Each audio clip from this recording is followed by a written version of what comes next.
donner l'or. Mais Pierre va prendre la parole pour lui dire ceci. Je n'ai ni or ni argent. Il commence par là. Je n'ai ni argent. Je n'ai ni or. Mais ce que j'ai, je te le donne. Au nom de Jésus, lève-toi et marche. Alors qu'il attendait le monde, mais c'est la guérison qu'il a obtenue. Et notre thème, le thème qui nous avait été donné pour partager en ce soir, c'est exactement ça. Lève-toi et marche. Et quand nous parlons de ce thème, lève-toi, vient du verbe se lever. Et quand vous rentrez en grec, ce mot-là veut dire tout simplement dans la même signification en français. Ça veut dire se mettre debout, sortir du lit, apparaître, se manifester. On parle même le nuage disparaissent. Quand on parle de se lever, on fait référence au soleil qui s'élève. Les nuages se disparaissent pour laisser la place. Les nuages disparaissent pour laisser la place au soleil. Et dans la signification, ça veut dire présenter au public. Ça peut aussi dire ressusciter. Retenez ces mots puisque nous allons le toucher vers la fin. Ressusciter. Et le mot marche vient du verbe marcher qui signifie être en chemin, progresser, faire bon usage des opportunités. Ainsi ma prière pour toi, au regard de cette définition, je déclare ceci dans ta vie, et que tout ce qui ne s'élevait pas s'élève et marche au nom de Jésus-Christ. J'aimerais déclarer ceci dans ta vie. Lève-toi et marche au nom de Jésus-Christ. Nous allons parler des opportunités. Bon usage des opportunités. Il est possible que tu sois en ces lieux. Tu as eu des opportunités autrefois. Mais tu n'as pas pu saisir cela. Et aujourd'hui tu vis toujours dans le passé. Opportunité, je déclare ce soir que le Dieu de la seconde chance, le Dieu de la seconde chance, t'accorde la seconde chance, que ces opportunités puissent revenir dans ta vie et que tu en fasses bon usage au nom de Jésus-Christ. Au nom de Jésus-Christ. Au nom de Jésus-Christ. Je n'entends pas ton amen au nom de Jésus-Christ. Et si tu ne dis pas bien, je le dis à ton voisin.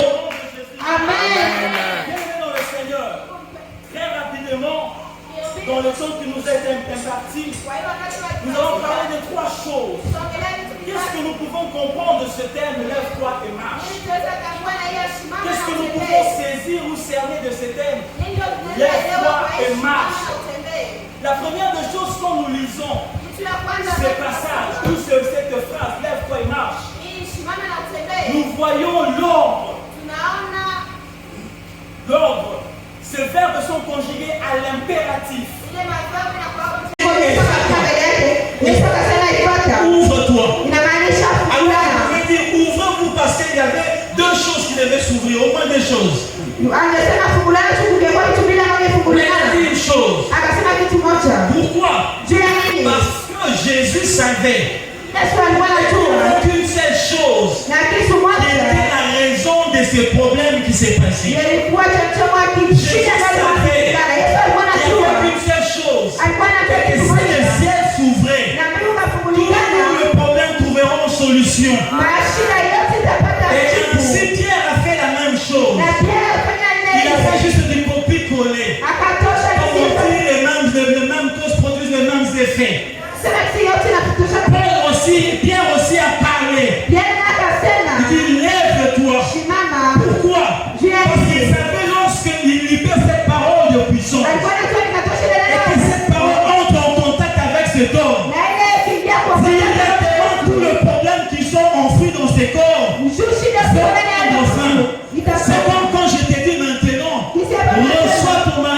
de Jésus. Il se fait qu'il y a des sorciers qui ont bloqué cela. Il se fait que l'homme qui a appelé pour t'épouser n'est pas ici à Bounia. Mais quand je le dis, les sois pas derrière. Cette parole sort. Et quand cette parole sort, tout le système, tout ce qui t'entoure, se met en place. Pour se conformer à cette parole. Afin que cette parole s'accomplisse. Donc, je déclare ici, je ne sais pas, Kinshasa, à Kampala, où vous êtes. Mais parce que cette parole est sortie, il est venu faire jusqu'ici à vous pour que je vous demandez pourquoi Jésus, quand Pierre a dit, ordonne que je vienne vers toi. Et Jésus a ordonné, il a permis, il vient.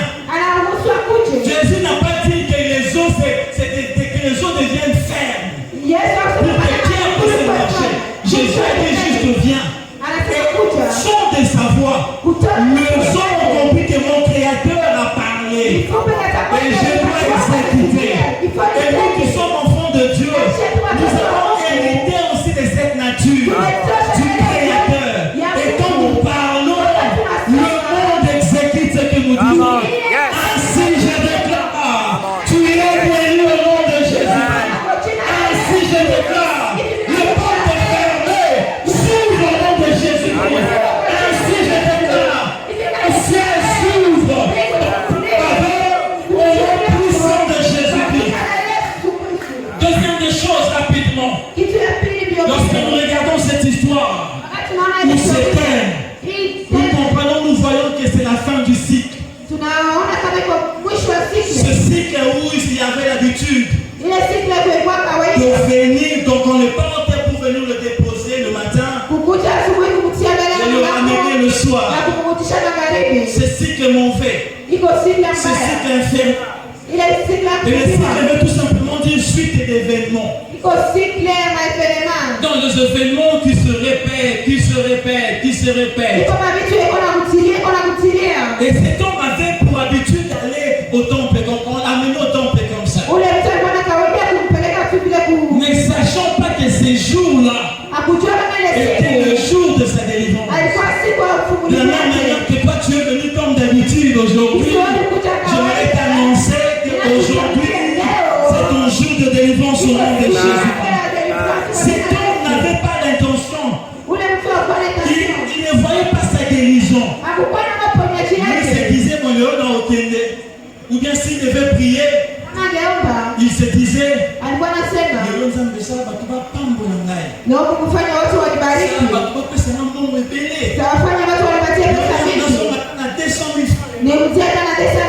moment où il voyait 200 000 francs, Dieu voyait sa délivrance.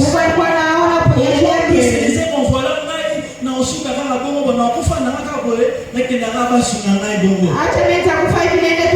et aujourd'hui nous avons des gens pareils dans l'église. Des gens qui viennent, qui ne veulent pas beaucoup plus grand. Parce que la situation a traîné. Ils réduisent Dieu. Ils réduisent Dieu. Parce que la situation a traîné. Sans obtenir même un soulagement. Jésus, il n'a pas obtenu le soulagement. Il a obtenu la guérison. Votre pasteur est un docteur. Il y a différence entre soulagement et guérison. Le soulagement, on réduit seulement la douleur. Hein? La douleur est réduite. Mais la guérison, c'est sortir de la maladie. Et aujourd'hui, nous avons des gens qui veulent justement attaquer à mon pied.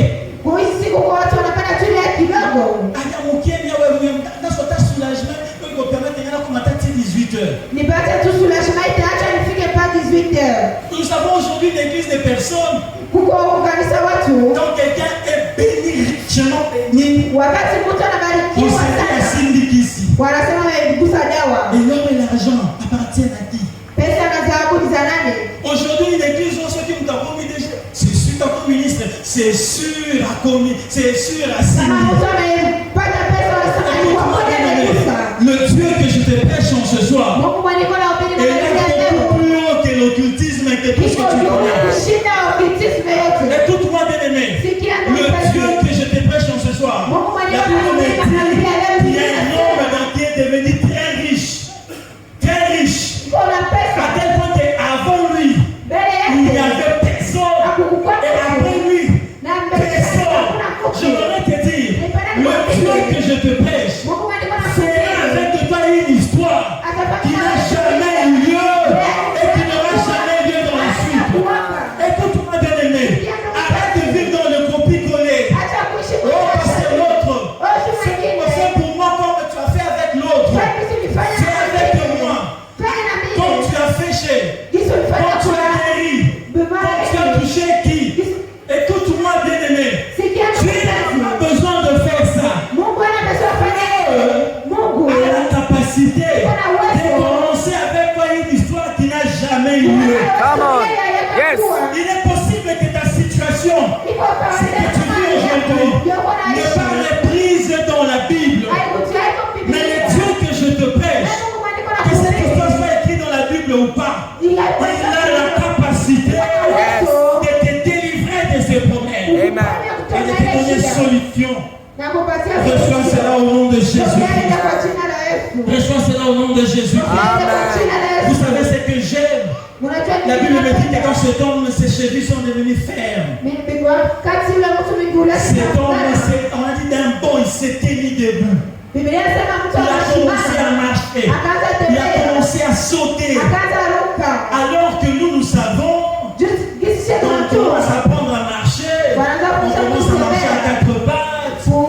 Et puis quand on s'élève, on essaie quand même de jeter un pas ou deux. Mais cet homme ne s'était pas le cas. Cet homme ne s'était pas le cas. Écoute-moi, bien-aimé. Quand tu changes de cycle dans ta vie, ça ne suit pas la procédure humaine. Pour les hommes, il faut commencer par quatre pattes et puis essayer à jeter le pas. Mais pour Dieu, tu te lèves d'un bond et puis tu sautes directement. Pour Dieu, tu te lèves directement et tu fais même mieux que ceux qui ont commencé avant toi. Écoute-moi, bien-aimé. Dieu n'a pas besoin de passer par cette tente-là pour te bénir. Si les gens ont obtenu le boulot à travers de cet oncle-là, Dieu n'est pas obligé de passer par cet oncle. Il passera par son chemin. On va parler d'une histoire d'un nom, d'une famille où pour voyager, il fallait demander l'autorisation auprès de la tante. Jusqu'à ce qu'un jour, un gars est parti, il a obtenu un visa. Il prend l'avion pour partir aux États-Unis. Nakati avion, Albert le ne sait pas tout. Tiens, par contre, vous voyez ceux qui sont déjà montés dans l'avion. Nous sommes déjà en train d'atterrir, nous sommes à 30 minutes et tout ça de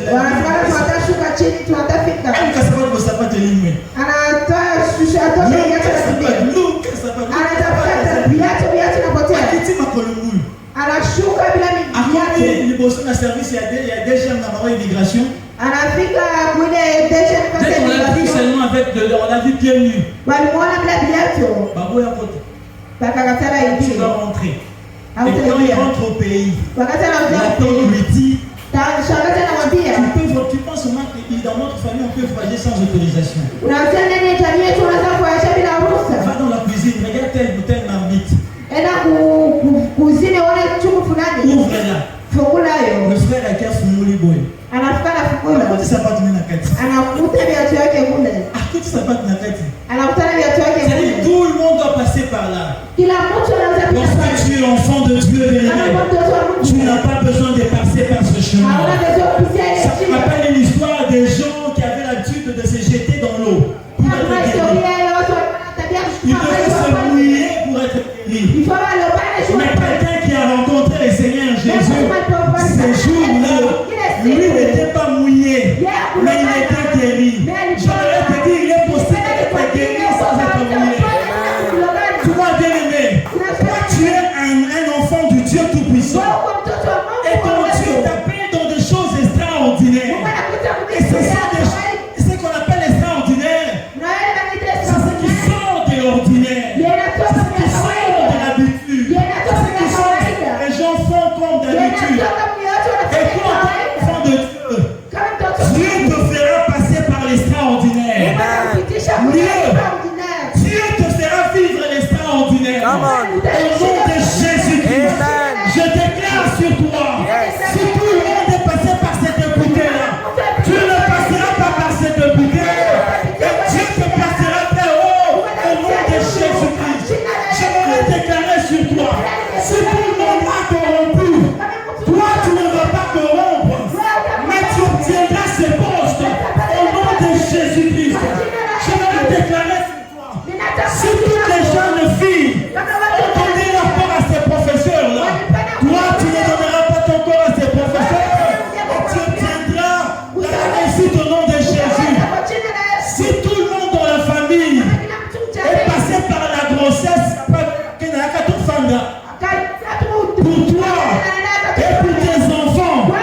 Ces jours-là, alors que les gens, je peux m'imaginer, lorsqu'il revenait, j'espère qu'il est là à une nombre.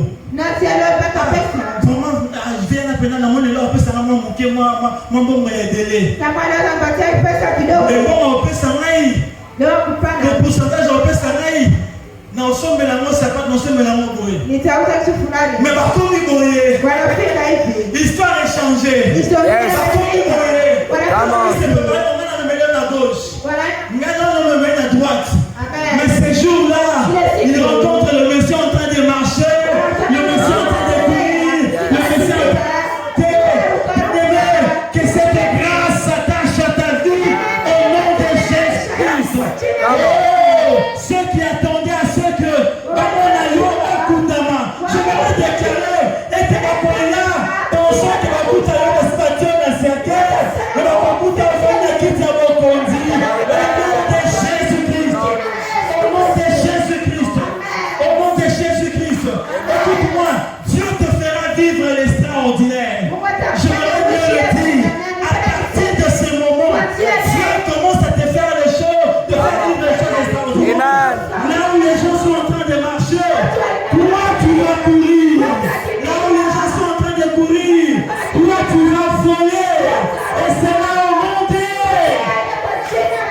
Et la toute dernière chose, le tout dernier point, la résurrection. Lève-toi et marche. Veut dire aussi c'est une résurrection. Une résurrection qu'on accorde à cet homme. En quelque sorte, cet homme est revenu à la vie. Où il ne dépendra plus des gens. Où il ne dépendra plus des autres.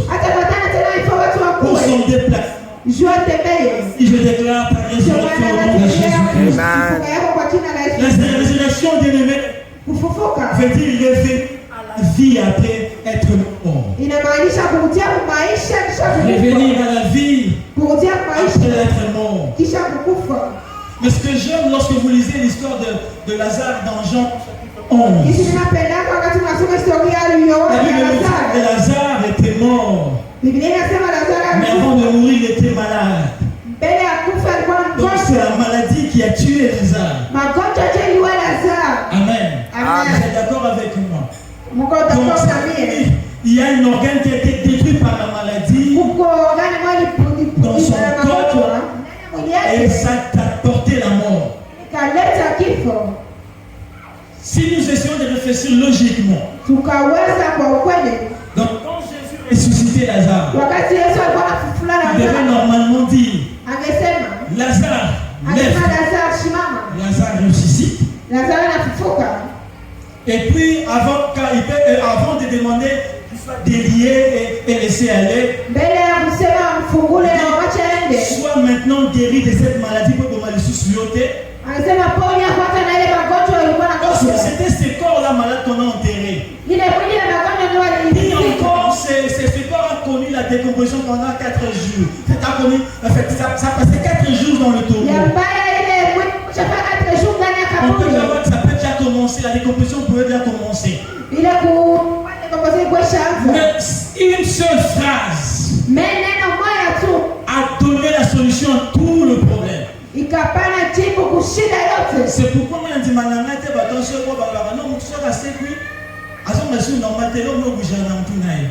ça, ce n'est pas Dieu.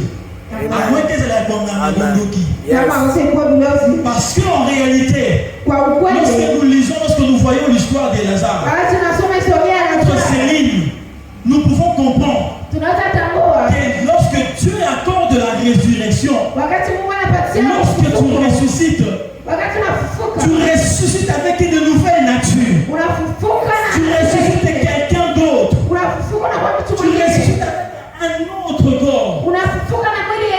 Un corps nouveau. Qui n'a rien à voir avec des maladies.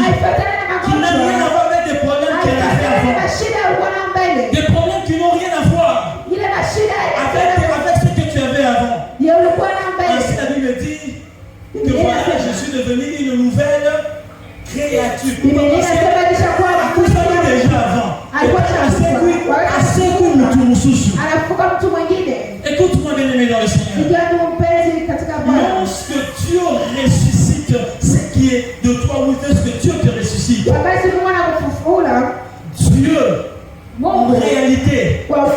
il fait lever une meilleure version de toi-même. Une meilleure version de toi-même. Tu ressuscites en nouvelle personne. Tu ressuscites en nouvelle créature. Tu ressuscites en une nouvelle version de toi. C'est-à-dire, quand Pierre disait lève-toi, en fait, il disait lève, il était en train de faire ressusciter cet homme. Pierre était en train de ramener cet homme dans une nouvelle version. Et vous comprendrez avec moi, quand il a commencé à marcher, quand il a commencé à sauter, quand il a commencé à louer Dieu, le regard que les gens avaient de lui à l'entrée du temple n'était plus le même regard qu'ils ont regardé quand il est entré dans le temple. Écoute-moi, bien-aimé, quand Dieu ressuscite ce qui est de toi, ou ce qui était hors de toi, le monde change de regard. Parce que tu n'es plus la même personne. Ainsi, m'associant à l'onction du Père de cette maison, je déclare la résurrection dans ta vie au nom de Jésus-Christ. Je déclare la résurrection dans ta vie au nom de Jésus-Christ. Ce qui était mort reprend vie au nom de Jésus. Si c'était cet estomac qui était mort, je donne la vie à cet estomac au nom de Jésus-Christ. Si c'était les affaires, le projet, une relation, que cette relation reçoive la résurrection au nom puissant de Jésus-Christ. Au nom puissant de Jésus-Christ. Bien-aimé dans le Seigneur, ton Dieu t'appelle à vivre l'extraordinaire. Ton Dieu t'appelle à vivre la vie. À vivre la vie. La vie qu'il a arrêtée pour toi. La vie qu'il a décidée pour toi. Ce n'est pas la vie que le ventre de la maman a décidé sur ta vie. Ce n'est pas la vie que les hommes ont décidé sur ça. Ce n'est pas la vie que les liens de réclamation de famille ont décidé. Mais c'est la vie que le Seigneur a décidé. Ainsi, je déclare en ce temps et que tu vives la vie de Dieu au nom puissant de Jésus-Christ. Je voudrais dire à quelqu'un que le règne de Dieu vienne dans ta vie au nom puissant de Jésus-Christ. Au nom puissant de Jésus-Christ. Au nom puissant de Jésus-Christ.